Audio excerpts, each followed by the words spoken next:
नमस्कार, स्वागत है आपका केदारखंड एक्सप्रेस न्यूज में। मैं हूं आपके साथ कुलदीप नाना आजाद।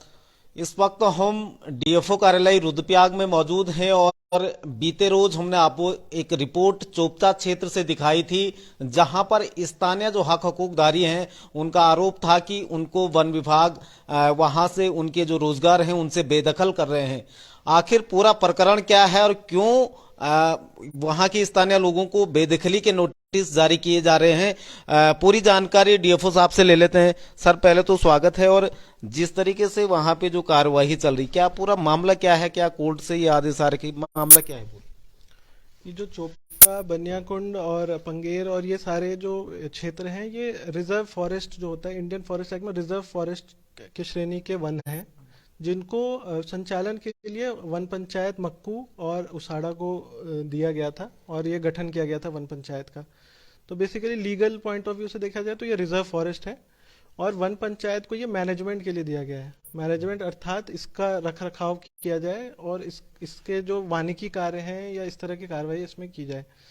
तो इस क्षेत्र में आप जैसा देख रहे हैं, पहले कुछ परमिट्स दिए जाते थे वन विभाग या राजस्व विभाग के द्वारा। बट ये परमिट का सिस्टम, चूंकि बेदनी बुग्याल जो एक हाईकोर्ट का जजमेंट आया, उसमें बुग्याली क्षेत्रों में नाइट कैंपिंग बैन कर दी गई।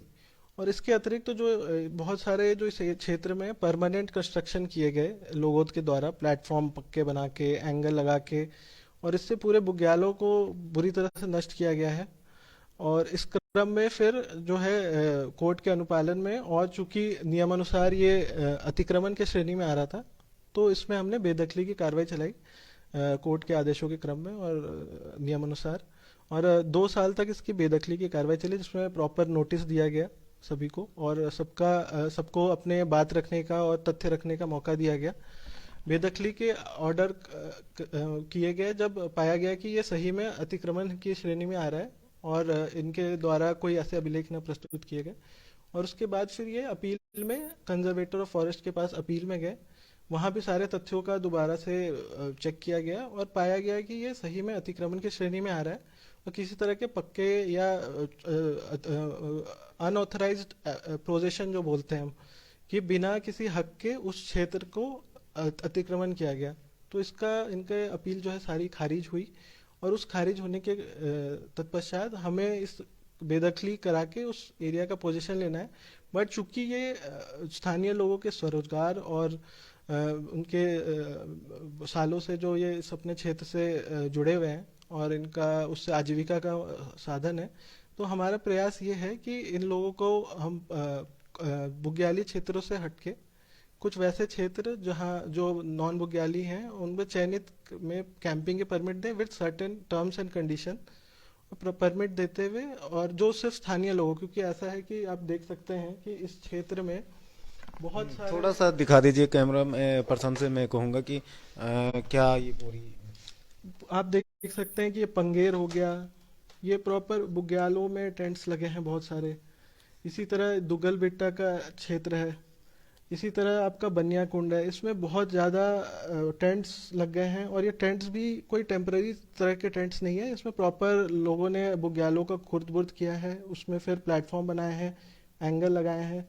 और इस तरह से पूरे बुग्यालों का बहुत पर्यावरण दृष्टि से देखा जाए तो बहुत ज़्यादा यहाँ पे नुकसान हुआ है इस पूरे क्षेत्र पे। और एक चीज़ और बताना चाहूँगा कि ये जो क्षेत्र है ये केदारनाथ वाइल्ड लाइफ सेंचुरी से लगा हुआ क्षेत्र है और 1 किलोमीटर जो होता है उसका इको सेंसिटिव जोन, जो सुप्रीम कोर्ट ने रिसेंटली अपने आदेशों में कहा है, उसमें आता है ये। तो ये काफ़ी मतलब पर्यावरण दृष्टि से बहुत संवेदनशील क्षेत्र है और इसमें थोड़ा रेगुलेशन की ज़रूरत है, काफ़ी ज़रूरत है। आपको कुछ फोटोज़ भी दिखाना चाहूँगा मैं, जैसे इस क्षेत्र में किस तरह से बुग्यालों का नुकसान हुआ है, किस तरह से ये पूरे यहाँ पे परमानेंट की तरह के स्ट्रक्चर्स बनाए गए हैं और ये पूरे टेंटों का जमावड़ा लग गया है यहाँ पे।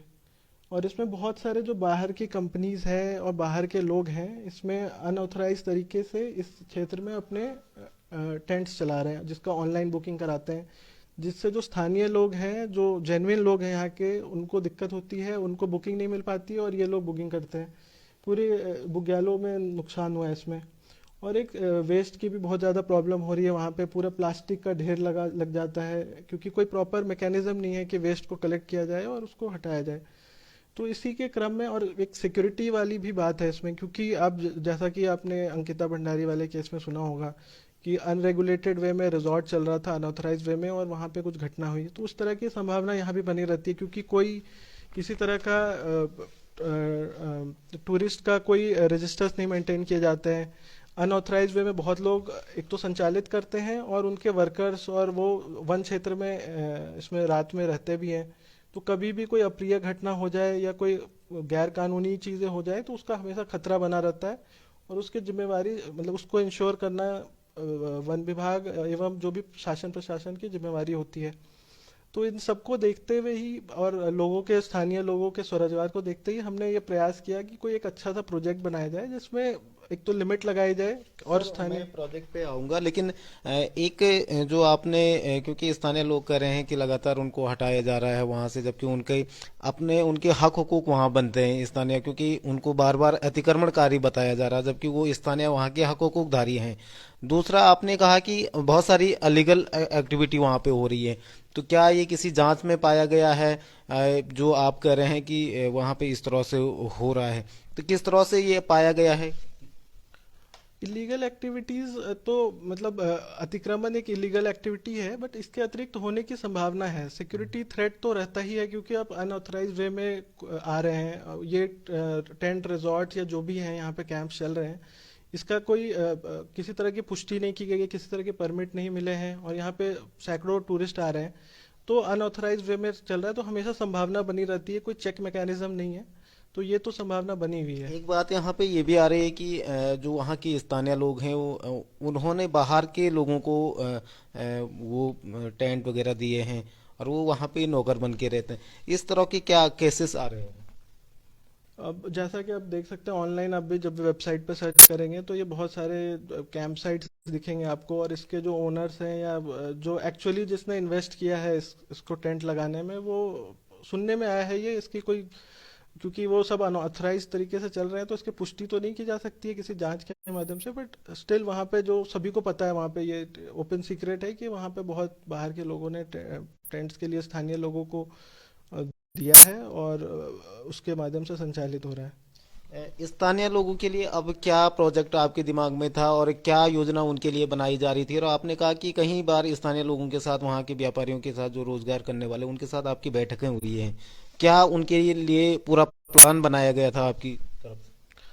चूंकि ये वन पंचायत का भूमि है, वन पंचायत से आरएफ से, रिजर्व फॉरेस्ट से बनी हुई वन पंचायत है, तो हमारा मुख्य उद्देश्य ये है कि हम इनको वन पंचायत को मदद करें कि उस एरिया का प्रॉपर कैंपिंग साइट की तरह अच्छे तरह से डेवलप किया जाए, और कुछ रेगुलेशंस आए। तो इसमें जो हमारा प्रोजेक्ट है, इसमें हमने कुछ चीज़ें सोच रखी है, आप जैसा कि देख सकते हैं।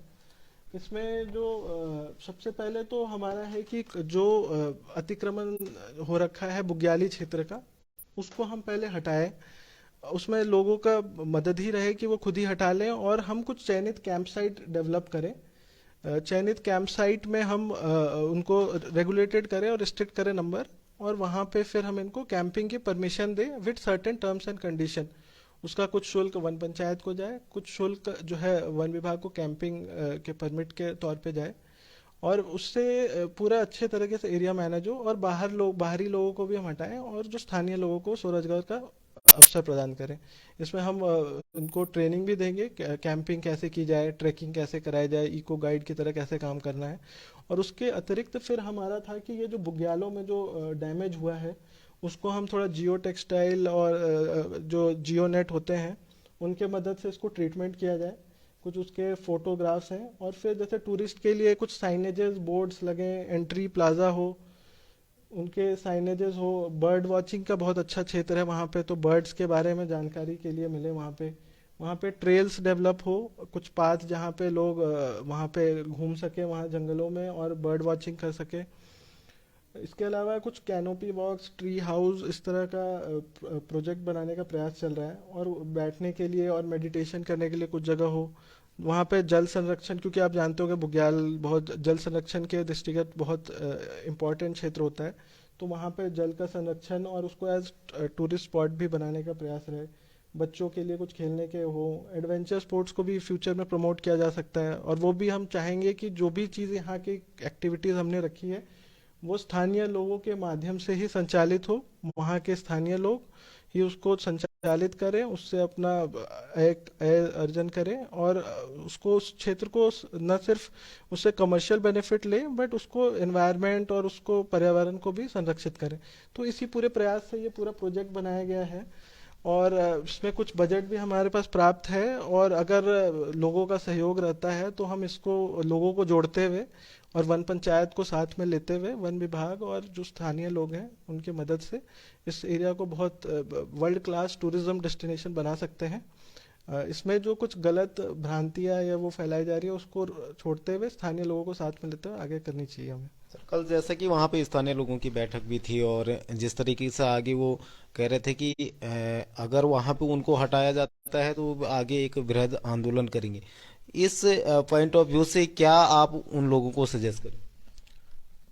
मेरा ये सजेशन है कि कुछ नियम कानून और जो नियम कानून होते हैं, हाई कोर्ट और सुप्रीम कोर्ट के जजमेंट होते हैं, उनका रिस्पेक्ट करना चाहिए।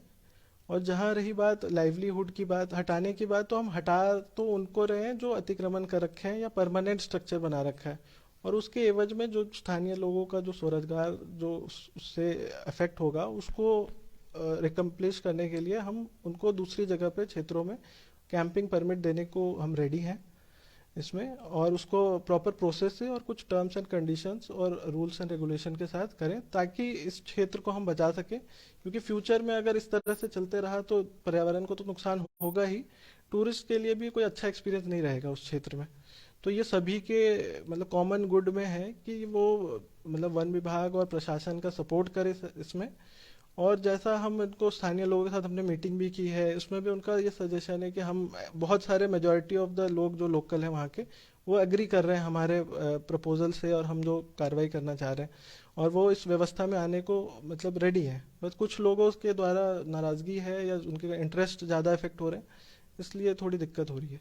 चलिए, बहुत धन्यवाद हमारे साथ जुड़ने के लिए। तो ये थे डीएफओ रुद्रप्रयाग अभिमन्यु सिंह।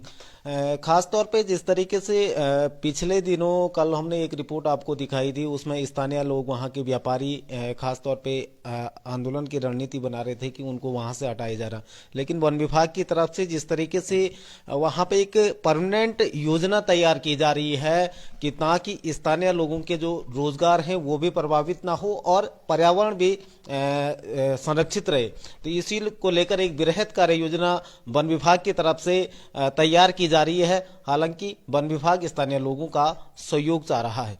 आप बने रहे केदारखंड एक्सप्रेस के साथ, एक नई रिपोर्ट में आपके बीच फिर हाजिर होंगे। नमस्कार।